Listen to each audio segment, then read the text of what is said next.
Welcome to the Mutual Aid Report. The Mutual Aid Report delves into the concept of mutual aid and unpacks its historical significance and its role in local communities by spotlighting individuals who are making a real difference at the grassroots level in the city of Chicago. Let's elevate the profile of mutual aid, shed light on these community-based initiatives, and motivate others to either join or back existing ventures. Let's get right into it.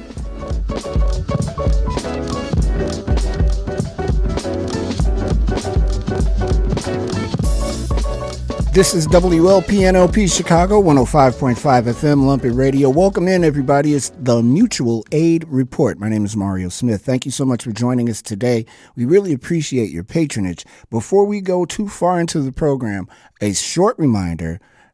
There is a major crisis happening on the West Coast of the United States in Southern California. If you can, find a way, go to IG, to Instagram, and you want to go to Mutual Aid LA, at Mutual Aid LA. There are resources listed, places that you can actually help from Chicago, and it is very important that we keep in the spirit of this program and the idea of helping each other in a moment that we could all use a little help. But most definitely the folks in Southern California, definitely on our minds here, and hopefully they're on your minds as well. Today, the Mutual Aid Report is really happy to have an organization new to me, but not new to anyone who has had the pleasure of having their services.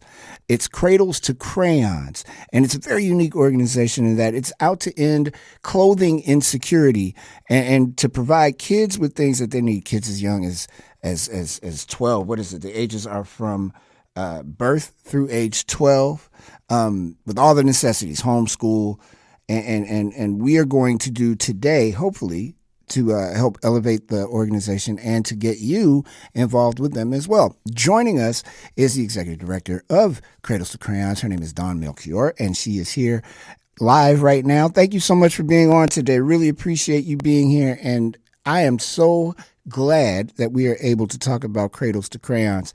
I'm curious about the origin of the organization. I know it's a national organization with other chapters, and we'll talk about that too. And we are going to be Chicago specific for the most part. But how did the organization get started, and how did you get involved in it? Yeah, and thank you so much for having me. I really appreciate it. So we began as an organization 23 years ago in Boston, where our founder and current CEO, Lynn Ruggiero, recognized that there were lots of families that had children that had really good quality of clothing. But what they didn't know is that once the child outgrew it, instead of, donating it somewhere that they had no idea who was going to be the end user, that there could be a place in the community where families could donate and then other families could receive those clothing. And there wasn't anything that was really happening. And so she recognized that and built an organization that we now call Cradles to Crayons. We started in Chicago in 2016. Thanks to there are our founding couple donors who had experienced Cradles to Crayons as volunteers in Boston, and they loved it. They were very invested and involved in the nonprofit community in Chicago, and they said, we have to bring this to Chicago. We know that 1 in 2 kids live in Chicago at or near the poverty line. We need to do something to help our community. So they got together with a lot of other civic-minded folks, raised $1 million in about a year and a half. And we were able to hire our first staff and get our first space in 2016. We talk about child poverty. We talk about the homeless rate for young people is super high. All these things are things that we unfortunately know all too well, depending on how you travel through the city, no matter what city it is, I imagine, in the United States. Organizations like yours, part of the goal is to eradicate child poverty and homelessness. How do you go about ushering something like that in where this is no longer a part of the conversation? And how do people get involved with the organization? Yeah, we often talk about, so when we talk about our work at Cradles to Crayons, we talk about ending clothing insecurity. And people kind of give you that look like, what does that mean? I think we as a society, we understand food insecurity, meaning that you don't necessarily know where your next meal is going to come from. Housing insecurity, people understand that. What we know though is the folks that are experiencing both of those are also experiencing something that's hidden, and that's clothing and basic essential items. So for these families, the last thing that they can actually allocate any resources to is new clothing, is a new winter coat, hats and gloves, shoes that don't have holes or that fit correctly on a child, because there's so many other pressing issues. So when we talk about poverty, there's so much that goes into it, and so much is not seen. We don't see that family is struggling. You see, the kid just wants to wear a hoodie. Well, no, the child actually wants a warm winter coat, but the family can't afford it. And it's something that they have to make these choices. So for us, we really want to talk about, because it's not just the physical piece of having the clothing, having the shoes, the coat. It's also about the social and emotional. And for so many of these kids, and you know how you feel when you've got your best shirt on, or you've got a nice pair of pants, and you think you look great, and you just walk out that day and you've got a smile on your face, you got a little extra swagger. And if you feel like you're ashamed of what you're wearing, it doesn't fit correctly, it's got holes and stains, you want to hide yourself. You're trying to minimize so that people aren't looking at you. And that's particularly acute too, especially with kids, right? The tweens, the teenagers, what they wear says a lot about who they are. It's how they express themselves and their personality. So we're really trying to highlight that and say, there's something we can do about it. And you asked how people can get involved, and probably one of the biggest ways people can get involved is every month, go through your clothing, go through your shoes, your coats, school supplies, go through what you have that doesn't fit you, that isn't your style anymore, your children have already quickly grown out of it.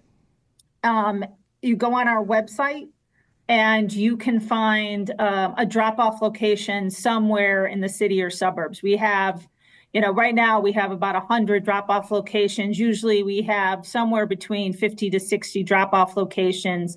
They're convenient. They're at Chicago Public Libraries, we're going to be putting a lot in. So they're all over the city and suburbs. So that's probably one of the quickest, easiest things someone can do to help us tackle this unseen part of poverty. And the website is cradlestocrayons.org. And I put my zip code in, and I live in Hyde Park. There are locations all over Hyde Park. If you live, wherever you live in the city, there is a location that you can go to drop stuff off. And encouraging folks who are listening, who are able, if you got clothes for little kids or stuff that still has tags on them or what have you, please donate those things. We often talk about things like this in terms of the measure of necessity. If we were to put a number in Chicago, the amount of young people from birth to 12 who need new things, is there a number that we can attach to how many people that would serve? Yeah, that's a great question. So what we know from census data, from research, is that 1 in 2 kids are living at or below the poverty line. So what does that mean, right? So that's a family of 4 living at roundly 50, 60,000 a year. That's kind of what we look at. That's a lot of kids within just Chicago, and we serve both the city, Cook County, and the suburbs.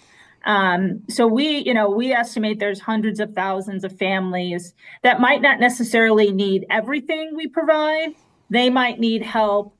In the summertime, we do what we call Gear Up. We call Ready for Learning, and where we're focused on getting kids school backpacks and school supplies that are free. We know the cost of that can be, $150. And so for families got 2 or 3 kids, maybe they can afford, they're fine on other things, but really it's school supplies that's just breaking the bank. So they can get that. For other families, it might just be, the winter coat and that they need. We also do a lot with diapers. And that is one of the things too, a lot of folks we don't talk about is for diapers for a family can cost anywhere from $80 to $100 a month. That's a lot of money. It's not only, it's a public health issue for that baby. It can't be in soiled diapers. But there are no federal programs. So neither SNAP nor WIC, Women and Infant, neither one of those programs you can actually use to purchase diapers. So for these families, I know I can see the look on your face. It's like, well, I can't believe you can't use those dollars to purchase diapers and wipes. That's they crazy. Can't. Wow. And for so many families, if you can't provide diapers for your child at daycare, they can't go to daycare. Right. So that means that's also affecting a parent's caregiver's ability to go to school, to go to work, on top of the health crisis that the child could experience by having, a diaper on way too long. It's stunning when you say one out of two or 1 in 2 kids are affected in this. And in the city of Chicago, a city this big, and a city that has a pretty robust population, I'll say, to the idea that there are so many people today that are unhoused, and these folks have families, or there are families that are unhoused. These are little kids that are unhoused, and part of that number, it will make you catch your breath a little bit. So forgive me. That look on my face was, oh my God. It changes your perspective when you go outside and when you try to do things with helping people in mind. Chicago is notorious for weather. Good, bad, or indifferent. It is most notorious for the weather besides our politics. And winters like the one that we're having right now are challenging when it's extremely cold. And there are a lot of people who do not have coats and just the necessities to stay warm. There is part of your mission is to make sure that kids have coats. It's Gear Up Winter, I think is the name of it. Talk a little bit more about that and how do, I don't want to keep asking, how do we make this right? Because that doesn't sound right. But how can we put a dent in those numbers to make sure that kids have coats and boots and hats and gloves and things like that? Mm-hmm. Yeah, so we call it our Gear Up for Winter initiative, and we pretty much start in September and start talking about, we try this year and last year our goal was 50,000 winter coats. Now we know that is not even scratching the surface of what we know the need is out there, but it's what our little organization we feel we can do. And this is actually where I like to think about Gear Up for Winter and kind of all the work we do is, this is how, you talk about how do we deal with this? And this is really where kind of the civic and corporate and government community does come together. And so what happens right around this time is we have a number of corporations around the city and suburbs who are doing coat drives. So they're turning to their own employees and getting the word out and asking them to donate. And we take any size, so it's just not kid sizes. We take all sizes, and then, we work with all kinds of partners to make sure it gets out. But the corporate community doing coat drives and letting their employees know about the need and bringing in their gently used coats. we work with the civic community. So many schools and other organizations, religious communities, all come together and do coat drives. It's pretty popular right now, right? And one of the things is, we talk a lot about is to make sure that it's an appropriate coat. So it's freezing out. We want to make sure it's got a hood, or we can give a hat and gloves, that it's weatherproof in case you're standing outside in the sleet or the snow, and that, it's appropriate so that the child feels warm. And so all those communities come together. Unfortunately for a lot of our work, like I was talking about from a governmental perspective, is how do we get to this need is diapers is one of the biggest examples. Is, there are programs, governmental supports to help families, but they don't allow diapers and wipes to be purchased. There's a lot of organizations coming together to look at how governments can provide stipends to purchase things like, diapers and wipes and hygiene products. It's going to take not just all of us donating our clothing and making sure we're recycling, but it's also, what other kind of supports? What can we get to these families that are at risk, these kids that are at risk, that also helps to support them? So it's going to take all of us to come together to figure this out. So there are a lot of organizations that work more on the grassroots level and not so much on the corporate level. Cradles to Crayons is one of the organizations that kind of goes back and forth between the grassroots and the corporate side, but a little bit heavier on the corporate side. What is usually the reaction when Cradles to Crayons approaches an organization, a big corporation, and says to them, look, the civic responsibility as a corporation that you have is to make sure that the citizens who live in this city that consume the product you have are healthy and well. Is that met with, and I imagine it's not met with too much resistance, but is there sometimes resistance from corporations to become part of the mission of Cradles to Crayons? I have to say, in my time here, no. That's good. I think the first reaction is shock and surprise that there are that many children that live at or below the poverty level in the city. I think, intellectually, I think individuals understand that, there are those less fortunate than others, but the sheer scope and the numbers, and that it's not just confined to one or two communities. It is across every zip code in Cook County, in the suburbs. There's not an area where there's not some families who need support. I think that's the shocking piece. And again, people don't think about the clothing. And when we walk them through and talk to them about what we hear from families and from the service providers we partner with, a lot of it is kind of shock. And then, okay, what do I do? And how do I get involved? We are very fortunate. Probably our biggest funding stream is actually corporations, because they really do recognize that these are basic human needs, and that we have to provide them on top of what other programming. It's not we should only do after school or early childhood. Right. We shouldn't do this. It's like we need to do all of it. And how does it all fit together? What are some of the other organizations that Cradles to Crayons partners with? Yeah.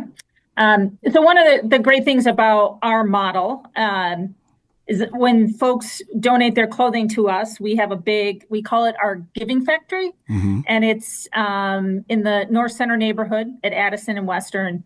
And people can come and volunteer. So we sort. We believe quality equals dignity. So we really go through the clothing quite intensively to make sure that it's a high quality item. We size it, we package it. And then the beauty of our model is that we have about 75 service partners throughout the city and suburbs that we distribute all of this product to them for free. And so they either come and pick it up, or we deliver it to them, again, free of charge. And they can order once a month So our service partners, we have a portal. They come and they order once a month, and whatever we have in inventory, they can order based on what the needs are of their families. And we work with some of our largest service partners are Chicago Public Schools. They're probably one of our biggest distribution partners.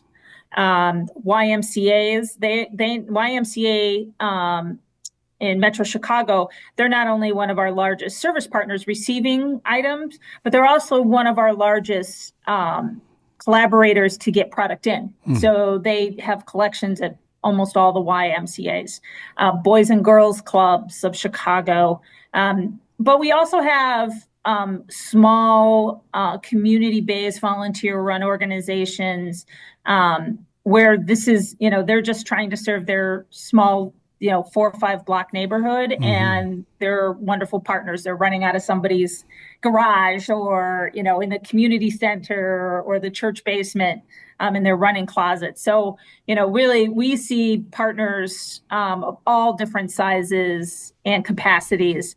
But the one thing that stands out is that if it wasn't for the work that we're doing, they wouldn't be able to provide anywhere near the same amount of these items for their families, because it would take them from their core mission.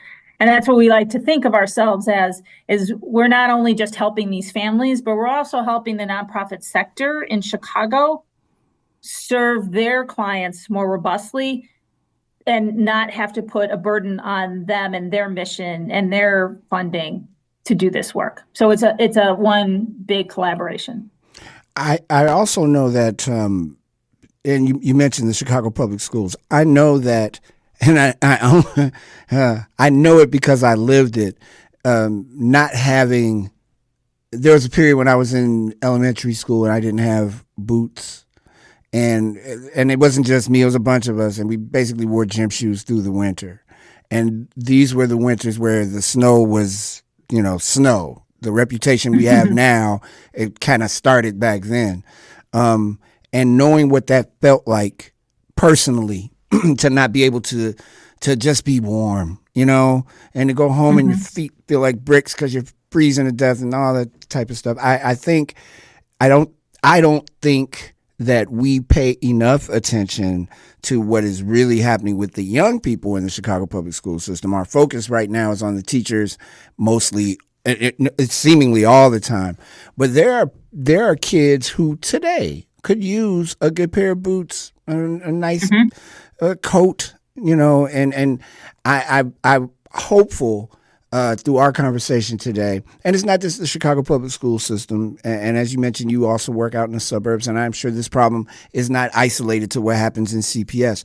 But I do hope that the city, people who live in it and people who listen to this program and to our radio station take notice of that and be mindful that some of those kids you see, trying to quote unquote look cute, they may not have a choice. The necessity of the situation may require them to wear gym shoes in 2 or 3 inches of snow. And it's ridiculous as an adult to do that, no matter how good I may want to look when I walk down the street. I almost refuse to not do it now, but if you don't have a choice, it can be a thing. And as we know, the development of young people, a lot of it, most of it, is social, along with proper health and things of that nature. The social aspect of trying to grow up in a city like Chicago can be daunting, especially if you're not matching your peers in terms of what they may have or may not have. So I just wanted to highlight that, because I do think the Chicago Public Schools and the kids who go to them probably are the most important thing in our city. And I don't know if we pay enough attention to them at all, if ever. And I hope that this conversation today can kind of guide us toward thinking about them a little bit more. In that light, Cradles to Crayons and the relationship that you have with the Chicago public school system, has it been, and I imagine it is a great relationship, are they providing you with the information that renders you, or that says to you, we should be doing more to make sure that these kids have the things that they need?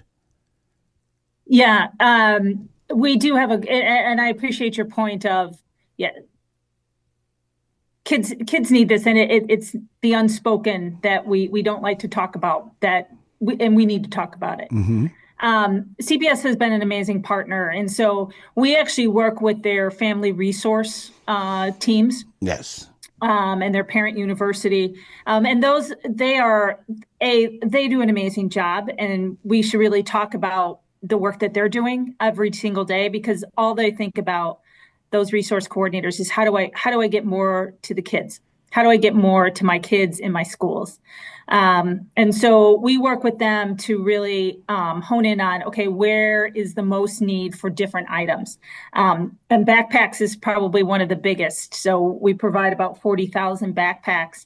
And working with the Chicago Public Schools, we're able to find, okay, what are the schools that have the most need? Where do they know without this support, kids are not going to have the tools they need to learn. Same thing with coats. And so really they help us pinpoint where the highest needs are and in what schools. And that then allows us to then go out and say, okay, we know we have to find the resources to get this into this area and that into that area. Are we able to shed the myth, or at least I would hope we're able to start the shredding of the myth that all of this problem is located on two sides of Chicago, the south and west side, that this is a problem that is all over the city of Chicago? Absolutely. Absolutely. It's all over. I mean, we have organizations we work with in Evanston. We have organizations we work with in Naperville. One of the largest food pantry in the state of Illinois is actually located right in the Naperville, Aurora area. Wow. I did not know that. And so this is, the need does not go to just one side of the city. It is pervasive everywhere, and it is almost in every zip code. So along with providing coats, you also are a narrative restarter.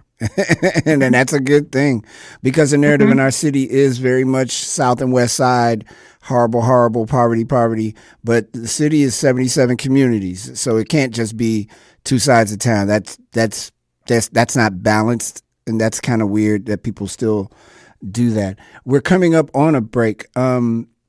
We need to talk about the sense of urgency from a governmental standpoint of organizations like Cradles to Crayons, and the things that, as you can tell, I'm trying to be very careful with my words about the government. Organizations like yours, a lot of the not-for-profits, our friends with Orange Tent Project, the protections that you need to put in place to make sure that you are not victimized by the government in terms of not allowing you to do the things you want to do. And I do want to definitely talk about that on the other side of our break. But I also want to talk about, on the other side of our break, the other cities in which Cradles to Crayons is anchored, and the work that is being done there, and how the connection with all the cities creates this wonderful organization that is doing all kinds of great work in Chicago. Really quickly, I know we mentioned volunteers. Just one more time, how folks can get involved if they're interested in becoming part of what Cradles to Crayons is doing in our fine city. Yeah. So on our website, they can, if you're an individual or your family, we take children as young as 5 can come and volunteer. Oh, wow. Nice. Which I think is great. Yeah. It's teaching kids right away to give back and to have empathy.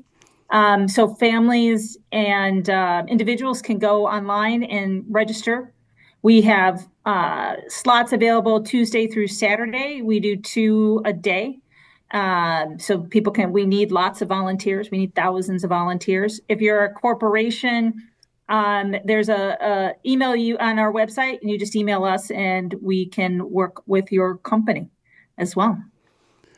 We're with Don Melchior of Cradles to Crayons. When we come back, we will have more of the Mutual Aid Report. And again, if you are able and you are near your computer right now, which I hope you are if you're listening to us at lumpinradio.com, on Instagram, Mutual Aid LA. at Mutual Aid LA. There are resources available. If you can help, that's a part of the world that needs some help really bad. There's so many parts of the world that need help. But right here in our country, that's a part of the world that could use our help. A lot of our friends live out in Los Angeles, and I know that they could use help as I talk to them occasionally about what is going on with the wildfires and such. This is WLPNLP Chicago, 105.5 FM Lumpin Radio. This is the Mutual Aid Report, and we will be back right after these words. This is WLPNLP Chicago, 105.5 FM Lumpin Radio, and this is the Mutual Aid Report. My name is Mario Smith. Thank you so much for joining us today. We are joined by Dawn Melchior. She is with Cradles to Crayons, helping put the full thrust and dent into clothing insecurity here in our city. We've had a wonderful conversation so far about the things that the organization does. I want to make sure that we talk about the other components of Cradles to Crayons. What are some of the other things that the organization is doing in Chicago? Yeah, so we talked about our Ready for Learning initiative, which runs in the summertime, where we're do about 100,000 backpacks full of school supplies. Then we have our Gear for Winter, which is really focused on our coats and winter accessories, boots, hats, those kind of things. For Mother's Day and Father's Day, we focus around gearing up for baby. And that's really where we pay a lot of attention to diapers. We've talked about what the diaper need is, but it's not just diapers. It's, all the clothing for the little ones, the onesies, and, all the things that go for a child from a clothing perspective, because they grow so fast. As well as the hygiene, baby shampoo and diaper ointment and all those types of things. And then the other, piece of the work that we're doing, which is, just as important as, making sure that everybody has adequate clothing. By donating to us, we also, are talking about, from an environmental standpoint, how we can help the environment. So for us, everything that we bring in, we quality check. Like I mentioned, quality equals dignity. Mm-hmm. What doesn't meet our quality standards, we recycle. So we're trying to ensure that nothing from a textile is going in a landfill or being shipped to another part of the world. So we have spring greening, which is March and April, where we ask people to do this all year round, but particularly focused on if you're doing spring cleaning or if you're doing fall cleaning, is to go through all of your clothing items, shoes, and donate it to us. We take all sizes, and what doesn't work for us, we make sure we recycle. They either go to an organization that can use it, like a Goodwill, Savers, that type of thing, or it gets made into industrial products. So that's the other way in which we're helping our world too, is making sure that we're being environmental stewards. So the kiddos that we care about from a clothing standpoint, or also care about from an environmental standpoint as well. Cradles to Crayons is unique, pardon me, in that it is also not just Chicago, but it's around the United States. Let's talk a little bit about the other cities that Cradles to Crayons services. Yeah, so like I mentioned at the beginning, we were founded in Boston, and we actually now serve all of Massachusetts. That organization, they do amazing things. Again, they've been 23 years. Another location for us is Philadelphia, in the Philadelphia region. And Philadelphia, much like Chicago, has some real concentrated poverty, both in the city and suburbs. I think we've seen a lot, coming out of the Philadelphia area of the needs base there. Started about 15 years ago. So we're the youngest here in Chicago. But they do, again, an amazing job in kind of the Philly, and they scooch a little bit into New Jersey and Delaware as well. And then we have an online platform, which is called Giving Factory Direct. So people who don't live necessarily in the markets, but they want to do something to help with the clothing insecurity crisis in our country, They can go online, put in their information, and we have a way to donate some clothing items that we then are able to partner with folks who in San Francisco. We have some partners in New York City. We have some partners in different parts of other states where we know that there's not a lot of organizations that are like us. So we're trying to see how we can affect other areas as well. And I know we've been talking about Los Angeles, the horrific, cataclysmic event that is taking place with the wildfires there.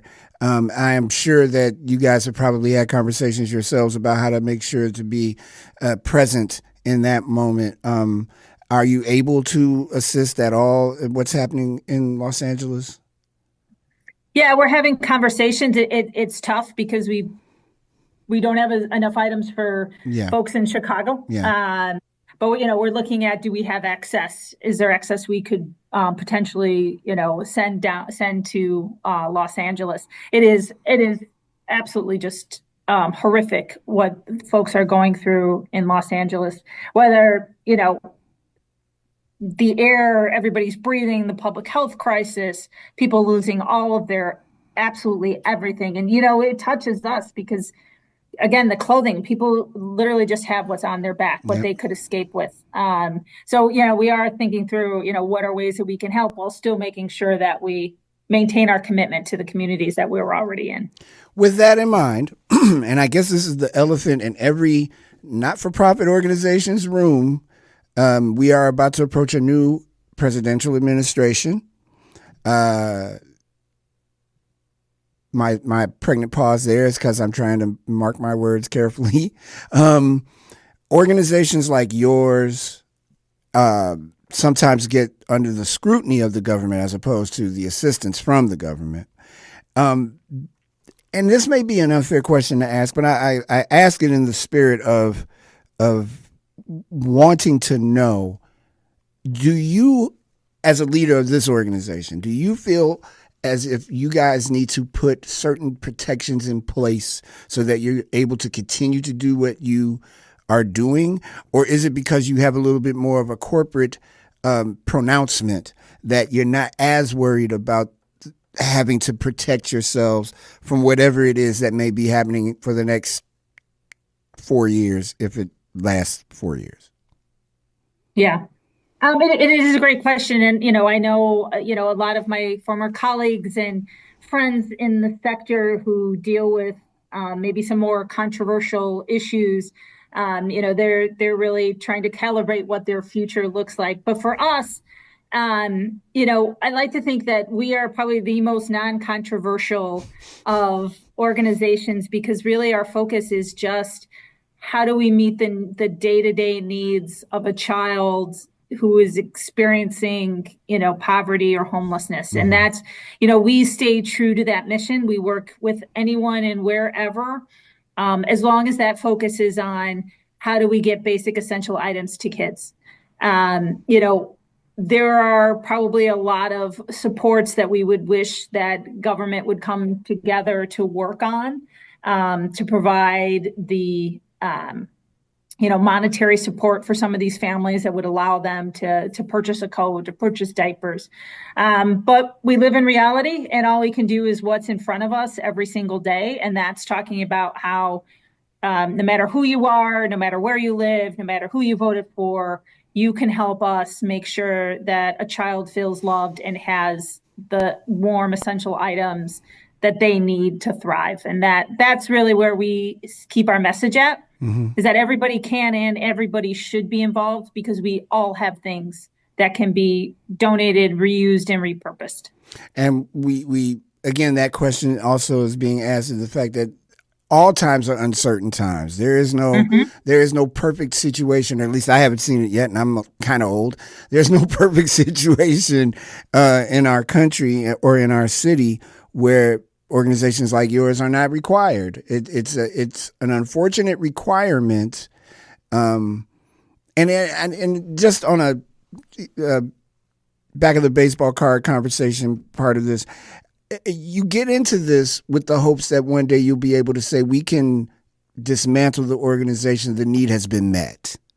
And the longer that runs, the farther away from that statement an organization tends to get. How do you keep yourself energized and keep the people around you that you lead energized to complete this task? Because this is a monumental task to make sure that people are okay.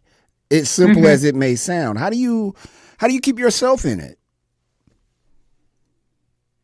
Yeah, I mean that's a great question because there is a fatigue that happens no matter how much you are committed and love the work that you do. There is a fatigue that knowing that every year we look and the data doesn't necessarily change and the need continues to grow.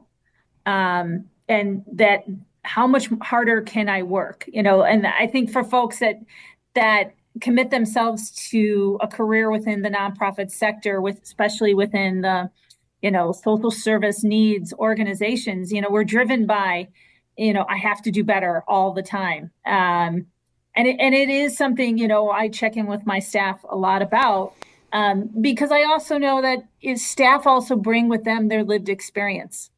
And staff brings with them the story you told of not having, the essential I needed. And how does that manifest them in their work every day? And how do we, as, people within an organization also tend to our own need of, I'm doing a good enough job. And that I sometimes pausing and saying, we're doing a really good job. No, we're not meeting the need, but we're going to keep at it and to keep positive. So it is something I'm glad you raised that because I think it's something we don't always want to talk about in the sector is that, we have to honor where we're at and how we feel.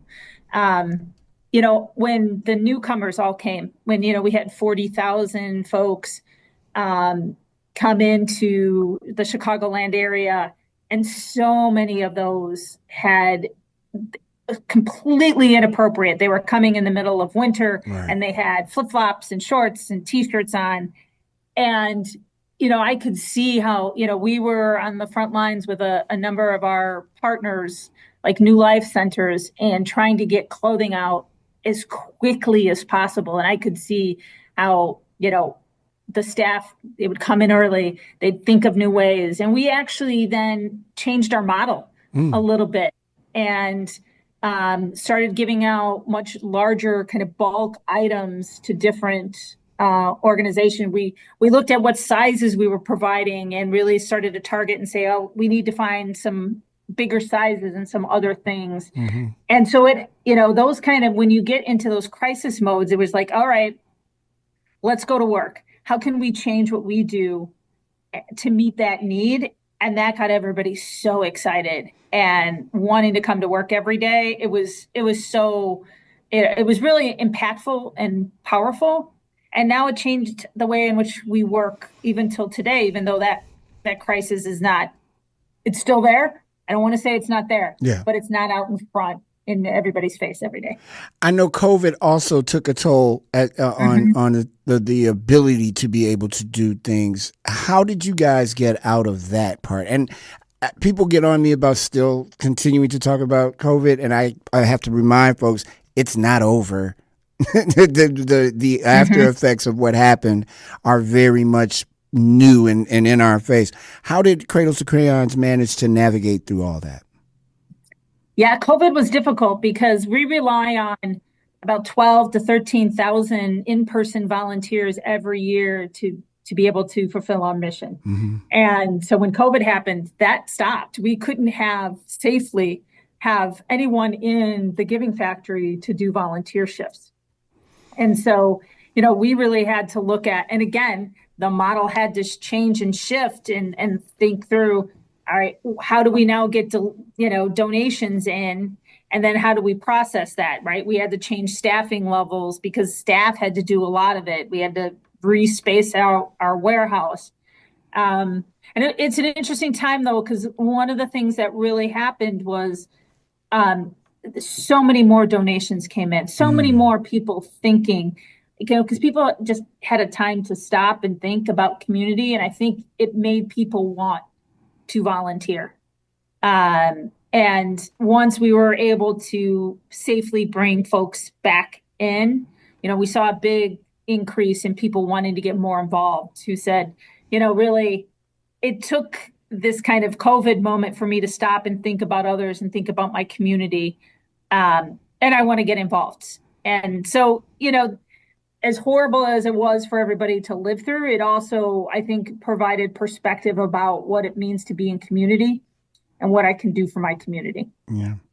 How do you approach expanding the footprint of Cradles to Crayons in a city like Chicago? I think about it every day. It's again, I'm driven, like, I know we need to be in this area. I know that there's families here, but I also have, fiscal restraints. How much more money can our team raise and what makes sense? Where do we have a core group of supporters, volunteers, and partners who can do our job? Mm-hmm. And then data. And I really like to lead with, okay, where do we know where we're at right now? Where do we think we have a good handle on the situation? And where do I know that there's huge gaps? And, one we're identifying is the south suburbs. And there's resources are far more lacking. There is no giant Chicago public schools. There's all small school districts. It's harder from a transportation perspective. There's not as many nonprofits, but yet there is, in some areas and communities, have far higher poverty levels than anything we see in the city. So, thinking through, okay, what are all the different facets I need? Who are the corporate folks that can help me? Who are the volunteers? Who are the service partners? Mm-hmm. And where's the money going to come from? Yeah. It's always come back to monetary resources. Follow the money or find the money. It's always the money. Mm-hmm. In the time that we have left, I am of the mind that a city like Chicago, particularly the government of the city of Chicago, could be doing more to assist organizations like yours to make your path a little bit easier. This is always the part of the show that it gets a little bumpy, because usually the folks say, well, the city hasn't really done much to help, or the city is asking us to how they could help or how they could do what we're doing. Do you find there's not CPS per se, but do you find that the city government, that the level of cooperation is there, or at least there is a desire to find out how to make what you do, to enhance what you do better? I'm happy to report that actually, I have to say city government has been great with us. It started with the newcomers arriving, and we started our partnership with the city's Department of Immigrant and Refugees. They were phenomenal.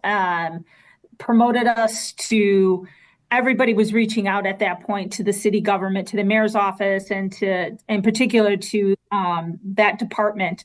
And the staff there, they came and take tours, and we had numerous conversations. And anybody that wanted to donate clothing or school supplies or the things that we do, they sent them to us. We were still on the city's website as a place to donate clothing to. The mayor's office has been, checks in with us to make sure that we have resources we need. We've partnered with them for the Bud Billiken Parade. And I'm happy to say that, if there's something we need, if there's something that we want to work through, or they can advocate for us with a company or somebody who wants to donate a lot of things. Same thing with Chicago Public Libraries. Chicago Public Libraries are, going to put our drop-off locations at all, at 12 of their locations. That's fabulous, because that means that we'll get a lot more product in, and they're true partners. So I have to say, I'm fairly pleased with our partnership with city government. In the remaining time that we have, you have an opportunity to speak to the city of Chicago and plead your case to why folks should get involved with Cradles to Crayons. As if you haven't done a wonderful job already, here's a little bit of extra time in order to do that. What say you to the city? Well, thank you. What I say is, I want people to, the next time they get up and they go to their closet and they open their closet door and they're choosing their outfit for the day, I want them to think about what it would feel like if you open that drawer, if you open that closet door and there was nothing there, or you were embarrassed because it didn't fit and it was stained and you knew you had somewhere big to go. And remember that feeling. And that's how there are thousands of kids every day who feel like that in the city, but we can do something about it. So when you open that closet door, go through everything of yourselves, your partners, your kids, your grandkids, nieces, nephews, everything that you don't need, that you're not wearing, please donate it to us. We will make sure that it gets into the hands of folks that need it. And then if you have time, please come and volunteer. We need volunteers, like I mentioned, about 12 to 14,000 volunteers every year. We need them to come and help us do the work every single day. It's a lot of fun. We've got great music playing and an amazing staff that makes it a really fun experience. But we always need volunteers, and bring your little ones. 5 and older can come. And then talk about clothing insecurity to your family, to your friends. Make people aware that there are basic needs that are not being met by people in our community in Chicago, and we should all be talking about it. It shouldn't be the hidden crisis. We should talk about it every day. One of the things I love the most about being at Lumpen Radio is that there are opportunities to do things like this, to turn people on to organizations that are doing things in our city to help the people who live in our city. I am so glad that you were able to be a part of this today. Please thank Isabella for me. I will. Because she is a very big reason why this happened. And I pledge to you, if you need this space to convey a message, you always have it, as long as we're doing this show. And I have my own show here on Lumpen as well. You always have my ear if you need it. And I am more than willing and humbled by the opportunity to help folks know about Cradles to Crayons, as well as all the other great organizations that we've worked with on the Mutual Aid Report. Dawn, thank you so much for being on the show today. I really appreciate it. And if folks need to know how to get in touch with Cradles to Crayons, you can go to cradlestocrayons.org. It is a wonderful website. It's full of information. Goodness gracious. It has a wonderful drop down for the zip code that you live in to see where you can drop things off multiple locations in your neighborhood. Trust me.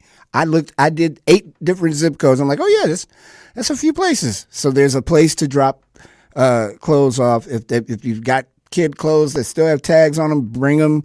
Coats, particularly now, because as we know, on the day that we are recording the show, it is cold in Chicago, and those things can be of great use to many people. Thank you so much for being on the show today. Thank you for having me. Dawn Melchior from Cradles to Crayons. In the couple of moments that I have left and I have your attention, I want to just talk quickly about what is happening in Los Angeles and how you can help. As I mentioned a few times before, Mutual Aid LA on Instagram. It's a wonderful resource.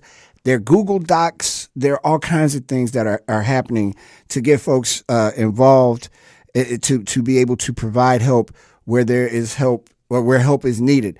There is information circulating that shelters are being overwhelmed with donations and turning people away. I know you guys are familiar with Love Fridge Chicago. There is a LA Community Fridges in Los Angeles. LACommunityFridges.com. In the following, I'm sorry, back up. Most fridges are open 24/7. Don't bring clothing or household furniture donations to any of these, but you can bring canned goods, breads, and pastries. And this is for you to tell your friends in Los Angeles and for the folks who are listening to us in Los Angeles and in California. Drinks, no alcohol, coffee and tea, herbs, spices, sauces, cookies, chips, edible food, right? And the locations are Beverly and Virgil, East Hollywood, Eagle Rock, El Monte, El Sereno, Glacial Park, Koreatown, Los Feliz, Pomona, Van Nuys, Watts, West Adams, West Athens, Western and 56, and Westlake.